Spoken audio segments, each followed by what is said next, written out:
নমস্কার বন্ধুরা, আপনাদের সামনে আর একটা নতুন রেসিপি নিয়ে এসেছি। রেসিপিটার নাম হলো মটন ঘুগনি। তো মটন ঘুগনিটা কিভাবে বানাবো আপনারা দেখুন। কাবলি চানাটা আমি ভিজিয়ে রেখেছিলাম, তারপরে আমি সিদ্ধ করে নিয়েছি। আর ওটার সাথে আমি কটা দেশি চানাও দিয়ে দিয়েছি। তো আমি 3-4টা মটনের পিস আমি নিয়ে আমি ছোট ছোট করে কেটে নিয়েছি।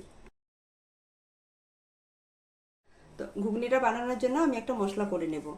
পেঁয়াজ, আদা, রসুন, কাঁচা লঙ্কা আর টমেটো আমি একসাথে পেস্ট করে নেব।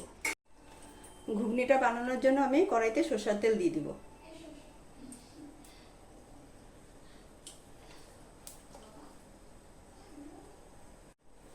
ফোড়নে তেজপাতা, গোটা গরম মশলা, অল্প গোটা জিরা,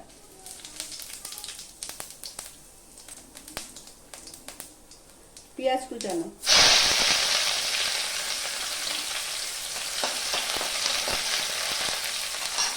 ছোট ছোট আলু টুকরা করে কাটা, এটা দিয়ে দিব।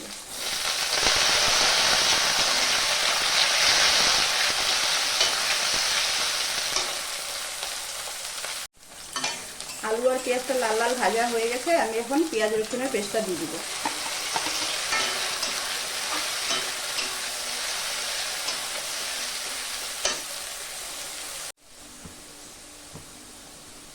পরিমাণ মতন হলুদ, স্বাদ মতন লবণ, জিরার গুঁড়া, ধনিয়ার গুঁড়া, কাশ্মীরি লঙ্কার গুঁড়া।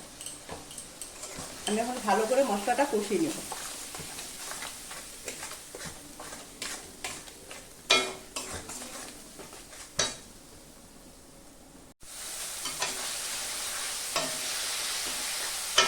মশলাটা আমার অল্প কষানো হয়ে গেছে, আমি এখন মটনটা দিয়ে দিব।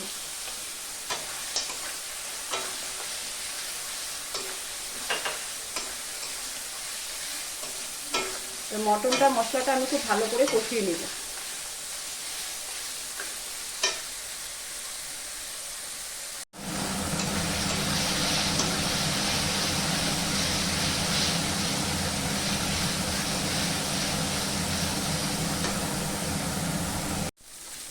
তো মশলা মটন সব ভালো করে কষানো হয়ে গেছে, আমি এখন কাবলি চানাটা দিয়ে দিব।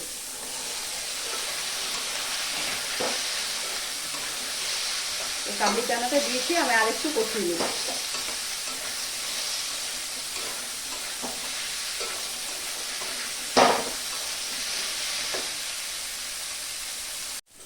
মটন আর কাবলি চানা সব ভালো করে কষানো হয়ে গেছে, আমি এখন প্রেসার কুকারে দিয়ে দিব।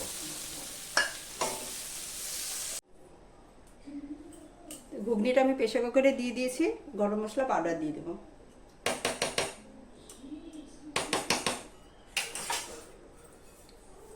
কস্তুরি মেথি গরম করে নিয়েছি, এটা দিয়ে দেবো।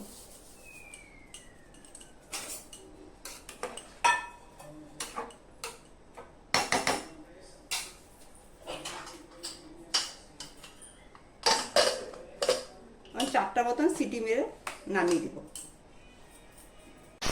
তো 4টা সিটি মেরে দিয়েছে, আমি এখন গ্যাসটা বন্ধ করে দেবো। বন্ধুরা, মটন ঘুগনিটা আপনাদের কীরকম লেগেছে আপনারা কমেন্ট করে জানাবেন। আমার পাশে থাকবেন, আমার চ্যানেলটা সাবস্ক্রাইব করবেন।